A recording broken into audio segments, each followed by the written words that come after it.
We got a big old dead zone over here. Let's fill it in. Why don't you back up a little bit? I like to walk around when I talk. Yeah, I'm sure. All right, we all getting nice and comfy. Cool. No doubt. All right. First of all, I want to talk about last Wednesday. Raise your hand if you were here last Wednesday. How cool was that?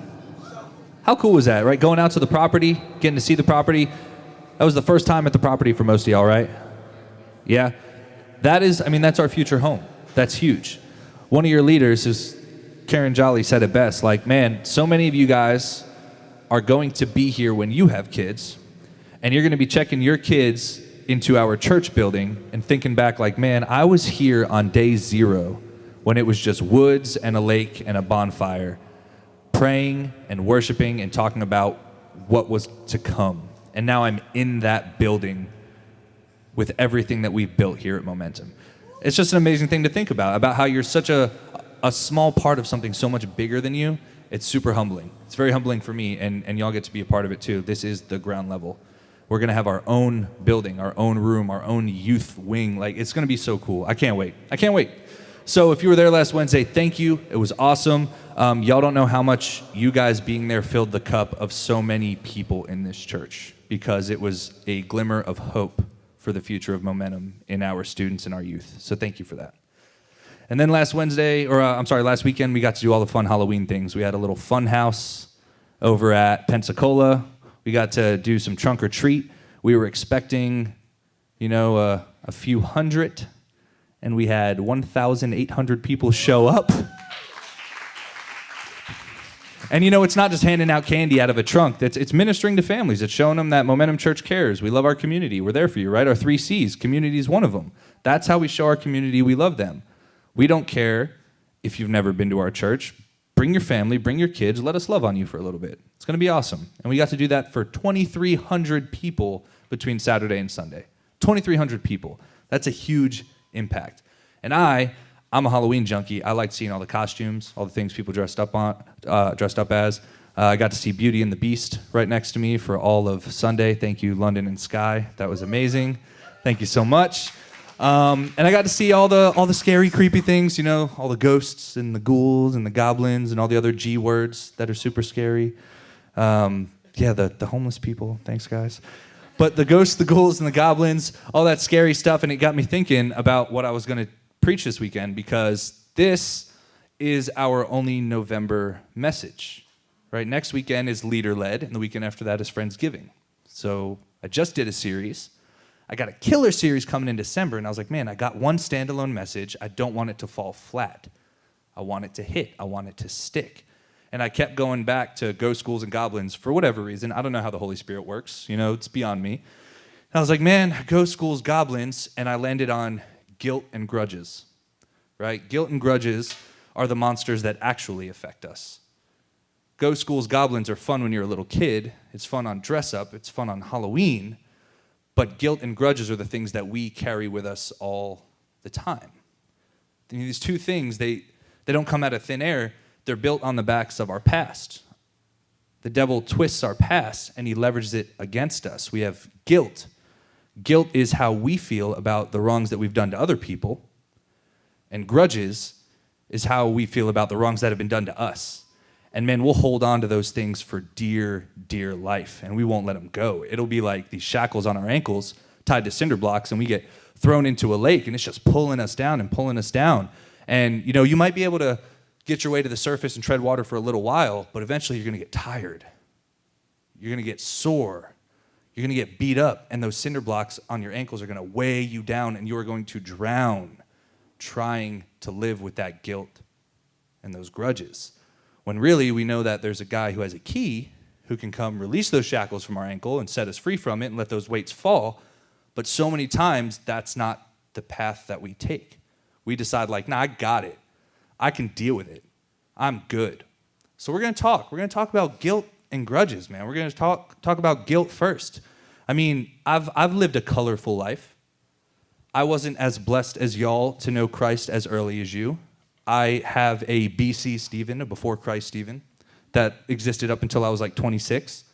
And then I have me now, saved Stephen. and I regret a lot of the things in my past, right? I mean, I have guilt. I had this guilt. Sure, I had stolen something before. I had lied to people. I have hurt people. And there were these things that weighed down on me over and over and over, but it was me.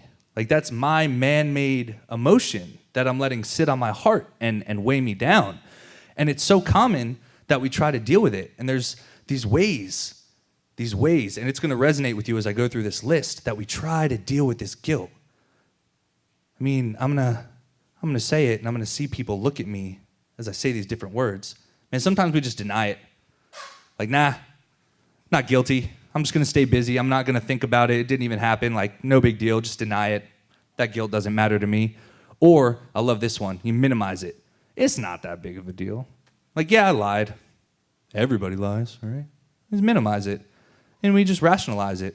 Man, everybody smokes. Everybody drinks. Everyone's having sex. Everyone does drugs. Everybody vapes. So why is it different if I do it?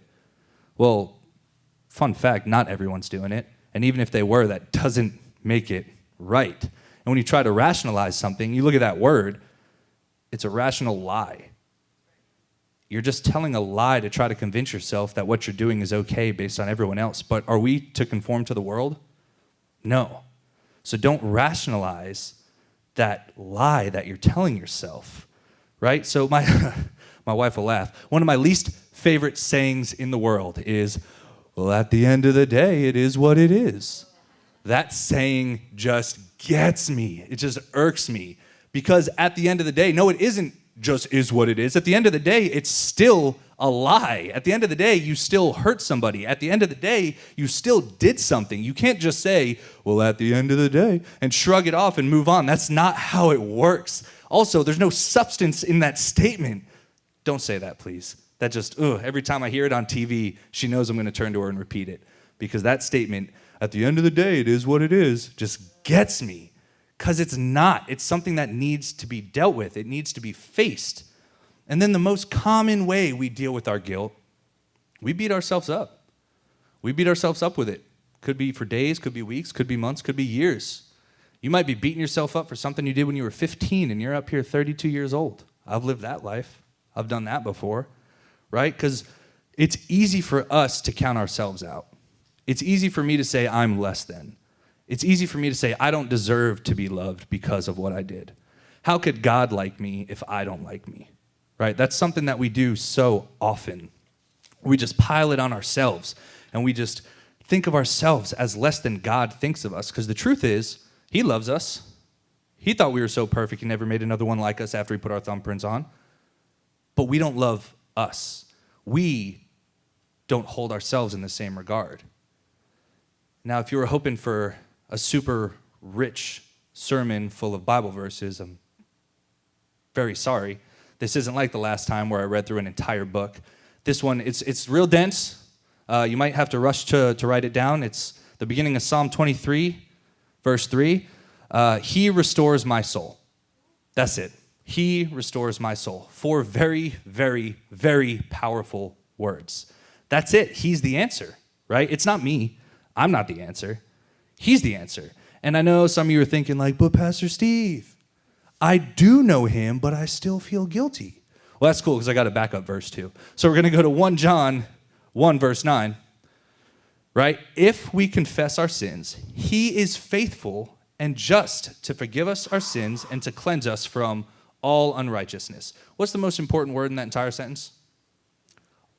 All unrighteousness. Not just some of our unrighteousness, not just some of our wrongdoings, not just the little things we did wrong, but we're still held accountable for the really big ones. No, all of them.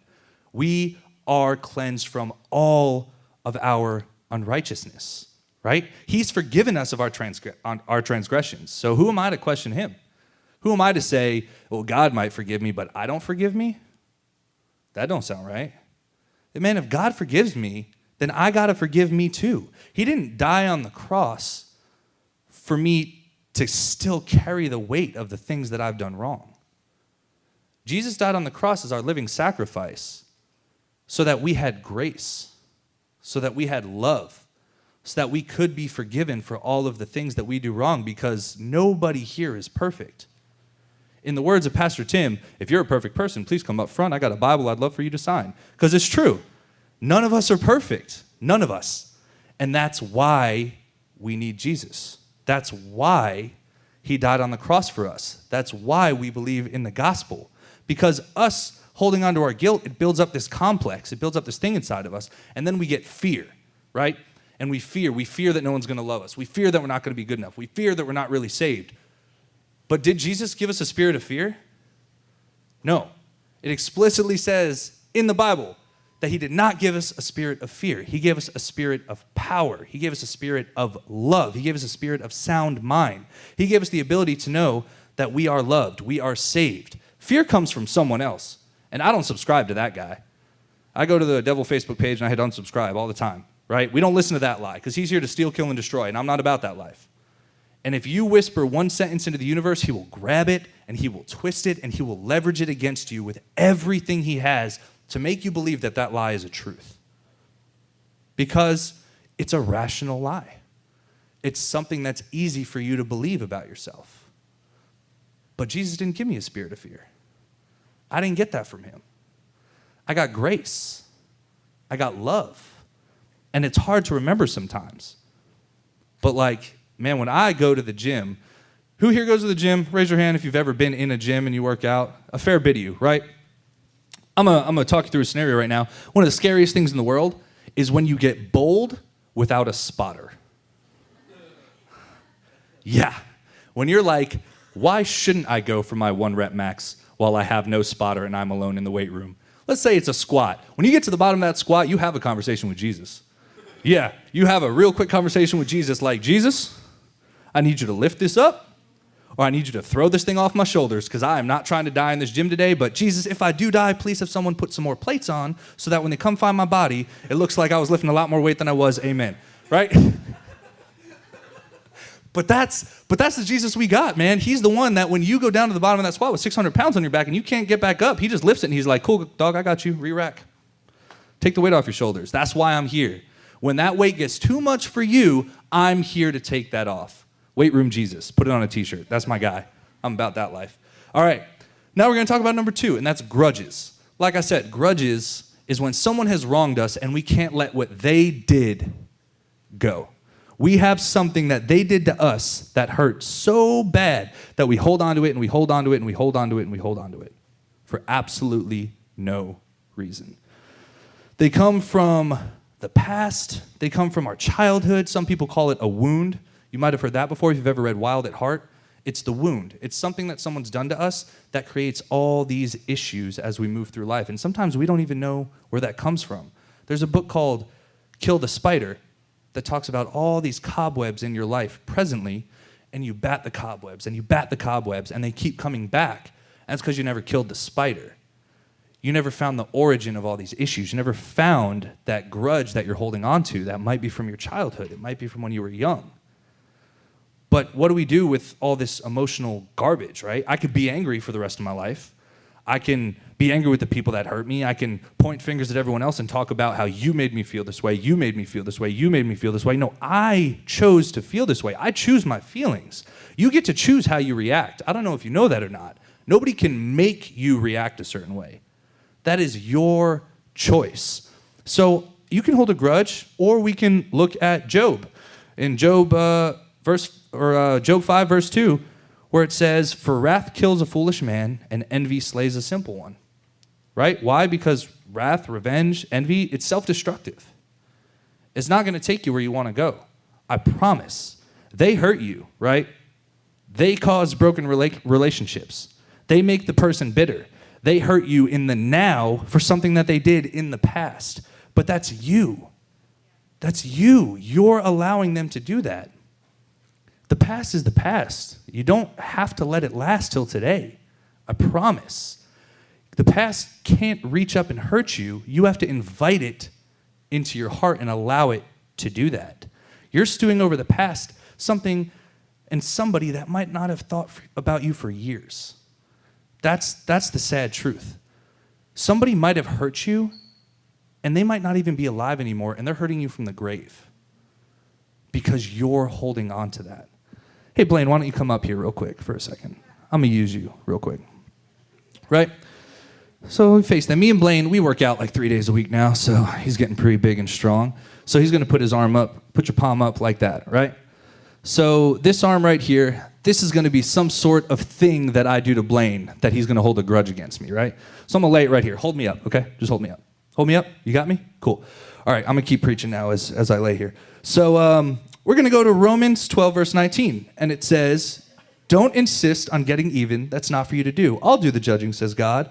I'll take care of it. Man, that's getting pretty heavy, right?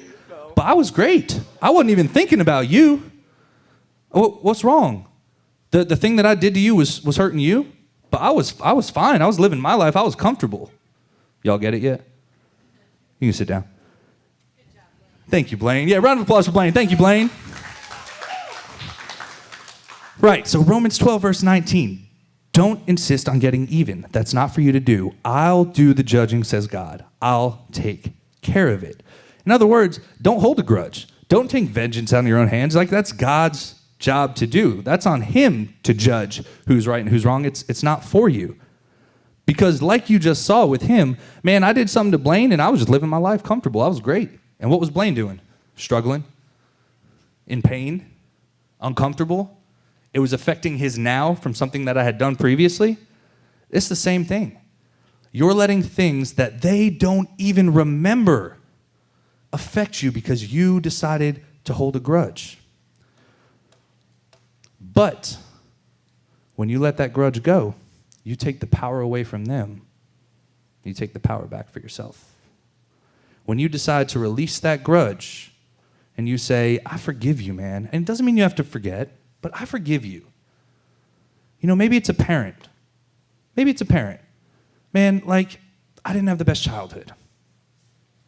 Maybe my dad wasn't that great. But I forgive you. Maybe you didn't have the best dad. Maybe you weren't raised the best. Maybe you didn't have the best example. I'll be the one that breaks that chain, and I forgive you. I know that seems so hard and so far away. Y'all are in high school. That's like drama capital USA. I'm sure more than one person in this room has already lost a best friend, right? And you hold this grudge because they hurt you. They caused that pain. They're the reason that you are alone. Now, I forgive you. I don't know what you're going through. Maybe you don't tell me everything. I don't know what your home life is like. I forgive you. I'm going to be all right because I get to choose how I react. I get to choose my emotions. But this grudge that I'm holding against you that's weighing me down, that I think about every day, when I look at old pictures, it rips my heart out. Man, I forgive you. And man, I'm blessed for the memories we had. I'm so happy we had that friendship. But that season's over, and that's okay. But I'm not going to let it weigh me down anymore. Psalm 23, verse 3, man, he restores my soul. No matter what season you're in, Jesus is the answer. You're hurting, Jesus is the answer. You got weights pulling you down, Jesus is the answer. That's how this works. And I know it's a catch-22 when you sit back and you look at it like, I feel guilt when I hurt somebody, but when somebody hurts me, I'm not going to forgive them. Y'all see how hypocritical that is? Like, man, you hurt me, I'll never forgive you. Dude, I didn't mean it. Why won't you forgive me? I know I'm speaking y'all's language right now. What y'all want, they want too. They want to. Forgive people and then let it go and move forward. Get rid of that bitterness. Stop holding grudges. Scripture says, forgive as you have been forgiven, because we've all been forgiven. That's the whole point of Jesus, to forgive us of all our sins. So forgive as you've been forgiven. Let it go. Two of the most terrifying things, the most terrifying monsters that sit in your mind are grudges and guilt. They're these little seeds that we don't really think about, but they grow into these vines that wrap us up and tangle us and weigh us down for a long, long time. And I don't want to dwell on that for eternity, man. I want to be set free. I'm sure there's people in this audience this is resonating with right now, that you got somebody that hurt you, that you're just holding on to that hurt. Or maybe you hurt somebody and you just feel guilty about it. and you haven't been able to muster the courage to walk up to that person and just say like, we might not ever be what we were, but for what it's worth, I'm sorry. Step out of your comfort zone for that 5 seconds. Be like Jesus. That's all it takes. Just try to make the world a better place in your little spectrum of what you can do. It's not a terrible thing to feel guilt or a grudge for a second, right? Guilt is kind of like an electric fence. It reminds us when we've done somebody wrong and like maybe I need to do a little something to fix that relationship. And grudges, that's like this big stop sign that comes up if somebody keeps hurting you and keeps hurting you and keeps hurting you. Well, maybe that's not a relationship you need to be a part of. But that doesn't mean you need to hold on to it forever. You can let it go and move forward. Much like the fear a child has of what's lurking under the bed or what's behind the door or what's in the closet, man, we as adults have all these fears too, but ours tend to be things that we manifest in our heads, things that we have to deal with day in and day out. And the last thing I want to happen to y'all is for you to be married, happy, amazing partner, great family, and then something somebody did to you when you were in high school affects the way that you can have that relationship. I come from a divorce and I got remarried. And I know what it's like to take the issues from my first marriage and feed them into my second when it has nothing to do with that relationship. But those insecurities and those problems and the fact that I thought I wasn't enough was something that I pulled into my relationship. I pulled it in there. Nobody else. My ex didn't make me feel that way. Mel didn't make me feel that way. I didn't forgive that person. And I had to make the choice to let it go, forgive them, and move forward. And that weight getting dropped off my ankles, it brought me to the surface where I felt like I could breathe for the first time in 3 years was the most liberating thing that I've ever done. And it only happened when I realized I couldn't do it myself. I prayed on it. I found Jesus, and he set me free. And I honestly don't know how healthy I would be now if I didn't meet him then. And I know we go through seasons where we forget he's there, but he's always there. He's always there to take that burden off of you, right? Gym room Jesus, always there to pull that weight off your shoulders. Flex on, cross, I see you. So we all need to do collectively is just remember that we have Jesus in our corner. That this guilt and this grief and all these things that we're holding on to, man, we're feeding them. We're allowing them to have life. We're the one that's giving them breath. And if we just stop and we turn to God and we mean it and we truly mean it and we say, God, I want to forgive this person. Man, give me the power to move on.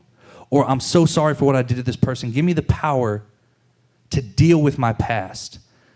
You'll get to move forward free in Jesus. So at this point, just like every week, I want to present the opportunity for you to become free in Jesus. There's nothing you have to do. It's not a big ceremony. It is not baptism. I did a whole message on that. You can go back and watch it on YouTube. It's one simple thing, and that's believing it with your heart and confessing it with your mouth that Jesus is Lord. You believe that he died, you believe he was resurrected, and you believe that he is God. That is our gospel, and that is what we live our life based on. So we're all going to close our eyes and bow our heads here in a second, and you're going to repeat after me in a sinner's prayer. And after I say it, I'm going to count to 3. And if you accepted Jesus into your heart for the first time, all you need to do is tilt your little head up, make eye contact with me, and I will find you later to have that discussion with you about your next steps as a new brother or sister with Christ. So with heads bowed and eyes closed, repeat after me. Dear God, I know that I'm a sinner, and there's nothing that I can do to save myself.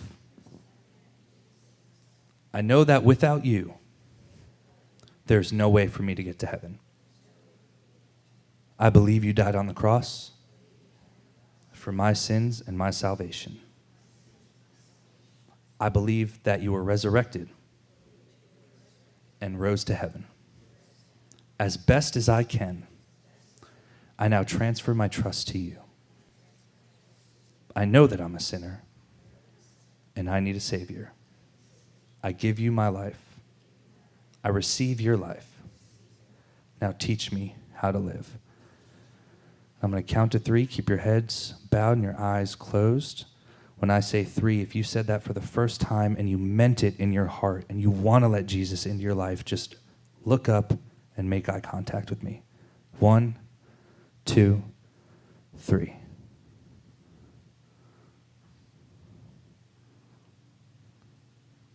Awesome. All right.